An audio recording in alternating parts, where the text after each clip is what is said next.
Hi friends, సేమియా పాయసం పాలతో ఇలా చేసి చూడండి. చాలా టేస్టీగా ఉంటుంది, త్వరగా కూడా చిక్కబడకుండా ఉంటుంది. ఇప్పుడు తయారీ విధానం చూద్దాము. ముందుగా ఒక మందపాటి గిన్నెను స్టవ్ మీద లో ఫ్లేమ్లో పెట్టుకొని 1 టేబుల్ స్పూన్ నెయ్యి వేసుకోవాలి. నెయ్యి కరిగిన తర్వాత జీడిపప్పు 1 టేబుల్ స్పూన్, కట్ చేసుకున్న బాదం పప్పు 1 టేబుల్ స్పూన్ వేసుకొని ఫ్రై చేసుకోవాలి. కొంచెం కలర్ చేంజ్ అయ్యేంత వరకు. లైట్గా కలర్ చేంజ్ అవుతున్నాయండి. ఇప్పుడు 1 టేబుల్ స్పూన్ ఎండు ద్రాక్ష వేసుకొని ఇవి కూడా ఫ్లఫీగా అయ్యేంత వరకు ఫ్రై చేసుకోవాలి. కలర్ చేంజ్ అయ్యాయి. ఇప్పుడు వీటిని ప్లేట్లోకి తీసుకుందాము. ఫ్లేమ్ని అలానే లోలో ఉంచి ఇప్పుడు ఇదే గిన్నెలో 1 కప్పు సేమియా వేసుకొని కొంచెం కలర్ చేంజ్ అయ్యేంత వరకు ఫ్రై చేసుకోవాలి. ఫ్లేమ్ మీడియంలో ఉంచి.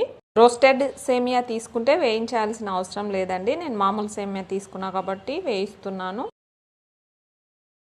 సేమియా కలర్ చేంజ్ అవుతున్నాయి. ఇప్పుడు ఫ్లేమ్ని లోకి తగ్గించి వీటిని ఒక బౌల్లోకి తీసుకుందాము.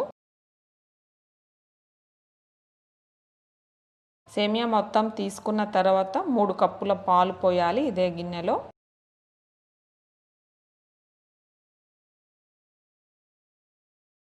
ఇప్పుడు 2 కప్పుల వాటర్ పోయాలి. కావాలనుకుంటే మొత్తం అన్ని కప్పులు పాలే తీసుకొని చేసుకోవచ్చండి. ఇప్పుడు ఫ్లేమ్ని మీడియంకి పెంచి పాలు పొంగొచ్చేంత వరకు ఉండాలి. పాలు పొంగొస్తున్నాయండి.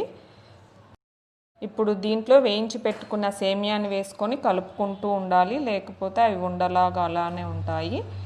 3 నిమిషాల సేపు సేమియాని ఉడికించుకోవాలి. సేమియా ఉడికిన తర్వాత ఇలా పైకి వస్తుందండి. ఇప్పుడు ఉడికిందో లేదో ఒకసారి చెక్ చేద్దాము. గరిటెతో కొంచెం తీసుకొని చేత్తో ఇలా పట్టుకొని నలిపి చూస్తే ఉడికిందో లేదో తెలుస్తుంది. బ్రేక్ అవుతుంది, ఉడికిందండి. ఇప్పుడు 3/4 కప్పు చక్కెర వేసి చక్కెర కరిగేంత వరకు కలుపుకుంటూ ఉండాలి.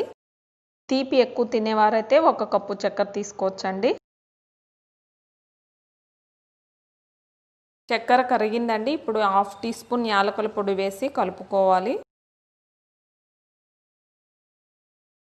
ఇప్పుడు వేయించి పెట్టుకున్న జీడిపప్పు, బాదం పప్పు, ఎండు ద్రాక్ష వేసి ఇప్పుడు 1/2 కప్పు కాచి చల్లార్చిన పాలు పోసి కలిపి 1 నిమిషం పాటు ఉడికించుకోవాలి. ఇలా లాస్ట్లో పాలు పోయడం వల్ల సేమియా పాయసం త్వరగా చిక్కబడకుండా ఉంటుందండి. 1 నిమిషం అయింది. ఇప్పుడు గరిటె తీసి లిడ్తో క్లోజ్ చేసి 10 నిమిషాల సేపు అలానే ఉంచాలి. 10 నిమిషాల తర్వాత లిడ్ ఓపెన్ చేసి చూద్దాము. చూడండి, పాయసం చిక్కబడలేదు. ఇప్పుడు సర్వింగ్ బౌల్లోకి తీసుకుందాం. మీరు కూడా ట్రై చేయండి. ఎలా వచ్చిందో కామెంట్ సెక్షన్లో తెలియజేయండి. Thanks for watching.